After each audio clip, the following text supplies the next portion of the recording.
Será que está na hora de instalar a nova IDE do Arduino? Será que vale a pena instalar essa nova IDE? O que você deve considerar para saber se vai ou não fazer essa atualização? Nesse vídeo eu quero resumir anos de experiência e vou te falar algumas considerações e contar algumas histórias para você entender e saber decidir aí no seu caso se vale ou não a pena instalar a nova IDE do Arduino e alguns outros tipos de atualização. Para quem não me conhece, eu me chamo Hélio Fonseca, você está no canal Robótica para Todos. Eu me senti obrigado a instalar esse vídeo por conta de um vídeo anterior que eu coloquei aqui no canal que falava sobre controle remoto no Arduino. E aí no vídeo eu sempre falo, se você quer seguir esse passo a passo, você tem que verificar se você instalou a biblioteca, a IDE do Arduino, tudo que eu utilizei, você tem que utilizar também na mesma versão, porque essa biblioteca ela sofreu atualizações durante os anos, e se você não tiver na mesma atualização que a minha, pode ser que funcione e pode ser que não. Provavelmente não vai funcionar. E eu já recebi 2 comentários, fiz tudo igualzinho, igual você colocou no vídeo, e não funcionou. Provavelmente a pessoa esqueceu desse detalhe, que não basta apenas colocar o nome da biblioteca para fazer essa atualização, que o resultado vai ser o mesmo. Você precisa conferir se você está usando a mesma versão da biblioteca. Em casos extremos, você pode até verificar se é o mesmo sistema operacional e considerar outras coisas também. Quando a gente fala de atualização, pessoal, o que você tem que entender é que a atualização ela é necessária independente de qualquer coisa. Pense na atualização de maneira geral, tudo deve ser atualizado. Principalmente aqui para nós, você tem que ter atualização de sistema operacional, atualização da IDE, tudo deve ser atualizado. Porque vai ter uma atualização de performance, uma atualização de segurança, você vai ter a inserção de novas funcionalidades, então tudo tem que ser atualizado. O que eu quero deixar claro aqui nesse vídeo é qual é o momento que deve ser atualizado e o que você deve considerar nessa atualização ou não. E alguns exemplos vai esclarecer por que eu estou considerando alguns pontos aqui. Então, fique atento aos exemplos para você não passar a mesma coisa que eu passei. Desde quando eu sofro com problemas de atualização? Eu acho que desde quando eu comecei a programar, foi lá em 2007, 2008, que eu instalei o Linux no meu notebook, que todo ano tinha uma versão nova e aí tinha essa questão, né? Que horas eu devo instalar? Hoje eu te digo o seguinte, primeira coisa que você tem que considerar é se você tem algum sistema em produção, se você tem algum projeto em desenvolvimento e que esse projeto deve continuar. Se você atualizar, pode ser que esse projeto pare de funcionar, pode ser que ele funcione de uma maneira totalmente diferente. Então, se você tem um projeto em produção, é uma coisa que você deve considerar bastante, fazer cópias e mais cópias, para que você garanta que se alguma coisa não funcionar direito na atualização, você consiga voltar para o mesmo estado anterior. Conheci alguns casos também de advogados que o ambiente de acesso aos processos era em Java e eles têm que ter vários computadores para conseguir acessar aquele processo na versão do Java lá, que se atualizar não para de funcionar. Quando a gente olha aqui no site da própria IDE do Arduino, você tem aqui a mais nova, que é a 2.3, você tem essa 1.0 que está aqui até hoje. Por que essa biblioteca está disponível aqui até hoje? Porque tem projetos em produção, em uso até hoje, que depende disso aqui. Se você tirar do ar, os projetos podem simplesmente parar de funcionar e você está com esse problema aí. Essa aqui é a versão que eu uso atualmente e vou fazer essa atualização para essa IDE 2.3 e a partir de agora eu me sinto à vontade de desenvolver os projetos, gravar as aulas, tudo nessa versão 2.3. Por quê?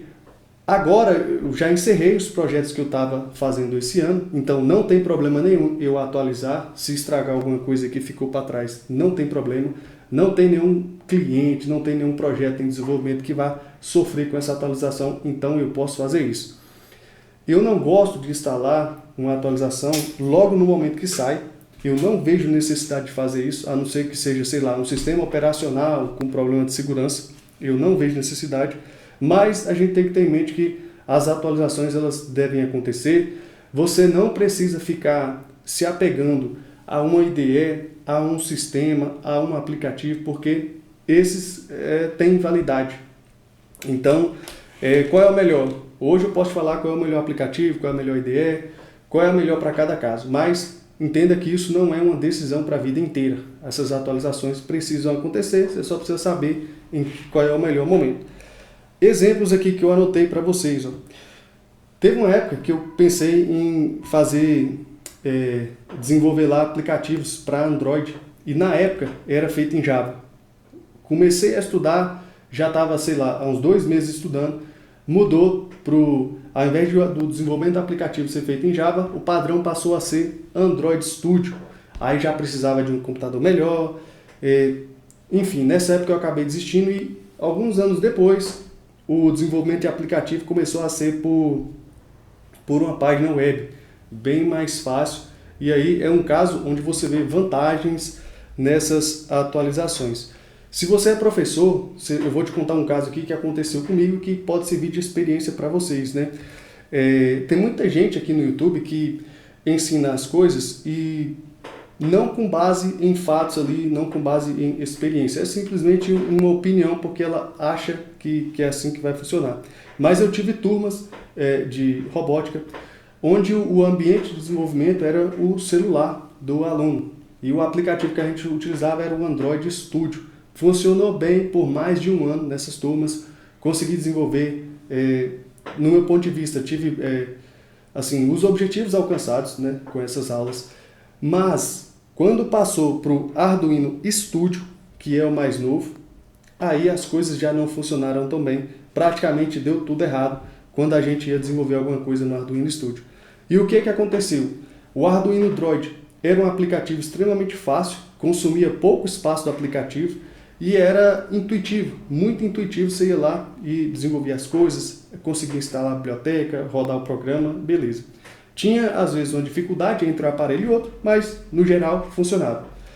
Quando foi para o Android Studio, acabou o sossego. Muito maior o arquivo para você instalar, então demorava mais para instalar no celular, muito pouco intuitivo, então até o aluno conseguir executar o seu primeiro Hello World e fazer funcionar, era uma volta muito grande e aí se acabou desanimando os alunos, né? É claro que o Arduino Studio era muito melhor, ele tem suporte para várias placas, né? E isso acabou gerando uma complexidade a mais no negócio e praticamente não funcionou. O que eu fiz? Bola para frente, tem que pensar uma maneira de fazer as aulas funcionarem com o Arduino Studio, porque é o futuro, é a nova maneira de programar. Poderia ter pedido para o estudante instalar uma versão velha lá, pegar fora da Play Store para funcionar? Poderia, mas isso não é o recomendado. Você pode ter problemas nessa atualização aí fora da Play Store e assim por diante. Hoje a gente está no momento que eu estou gravando em que quem tem os computadores mais modernos tem que passar do Windows 10 para o Windows 11, senão vai perder o suporte também. Então assim, você precisa saber qual é o melhor momento de atualizar. Se tiver um projeto em produção, eu não recomendo que você faça isso sem ter um backup, sem ter uma real necessidade. Eu não recomendo que você faça isso. Tem que ter backup ali, cópias de segurança e tudo mais.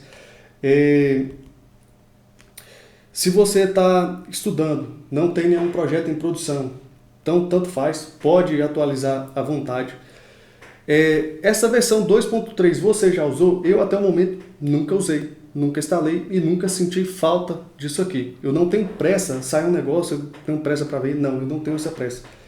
Por exemplo, o Arduino versão 4 lá, o Arduino Uno R4, você já usou? Não, não tem. Tem previsão de usar? Também não tem. Então estou muito satisfeito com as placas que eu tenho atualmente.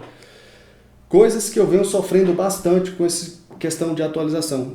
Projetos com ESP32. Temos muitos lançamentos das placas ESP32, várias versões, e agora os projetos estão assim caindo em desuso muito rápido. Você tem projetos postados no YouTube com menos de 1 ano que foi publicado e agora já não funciona mais. A pessoa coloca o vídeo e fala: você tem que fazer voltar para aquela versão da IDE e voltar para aquela versão da biblioteca. E aí é que está a confusão. como é que você vai manter um projeto onde as novas bibliotecas já não funcionam mais? Alguns casos a gente precisa atualizar e precisa dar um jeito de funcionar com as novas versões. Por quê? Porque assim, às vezes a atualização foi feita para corrigir um problema de segurança, um problema de eficiência, e você voltar lá, você está se mantendo com aquelas falhas de segurança, problema de eficiência e tudo mais. Então tem que ter projetos que resistam a essas atualizações, e muitas vezes a gente passa um período aí simplesmente sem que ele funcione, sem que encontre uma solução, e que talvez manter na versão antiga também não seja uma boa opção, apesar que muitas vezes a gente faz isso, mas não é uma boa opção. Que mais que eu queria fazer? Teve um caso de um celular também. O meu outro celular, eu fiquei com ele durante 5 anos. Teve várias atualizações do Android nesse período, e o celular ainda tinha condições de ser usado. Eu fui fazer uma doação desse celular, né? E normalmente nessas situações a pessoa fala, formata o celular para você apagar tudo, para ele voltar para as condições de fábrica. Imagine um celular que você ficou rodando com ele 5 anos, que nesse período teve várias atualizações do sistema operacional, você voltar para o sistema de fábrica. Isso é um problema seríssimo. Você pode até perder o celular, porque você não sabe se, por exemplo, o Android, se ele é capaz de atualizar de uma versão e pular para umas 5, 6 versões mais atuais. Você não sabe se isso é possível, ou se vai ter que passar de uma por uma, e dos problemas que teve, né, durante essas várias atualizações que aconteceram. Então, para fazer isso, para você formatar um negócio de fábrica que já passou 5 anos de fabricação, você teria que garantir, pelo menos, se você ia ser capaz de restaurar esse celular para uma versão mais nova, ou se você ia acabar perdendo esse aparelho. Eu espero que eu tenha conseguido aí explicar algumas considerações que a gente tem que ter, alguns cuidados que a gente tem que ter com a atualização, e lembrar que a atualização é sempre necessária, a gente sempre caminha para o futuro, a gente sempre olha para frente. Não dá para ficar preso em versões antigas, porque a antiga era boa, a antiga era mais fácil, eu já sabia usar a antiga. A gente tem que sempre pensar no futuro, só que fazer essa transição com cuidado, né? Pense na atualização sempre de uma maneira geral. Você pode estar atualizando um sistema, uma mesa, uma estrutura, uma rede elétrica. Então é isso. Se você gostou, considere se inscrever no canal, e qualquer coisa é só deixar nos comentários. Valeu!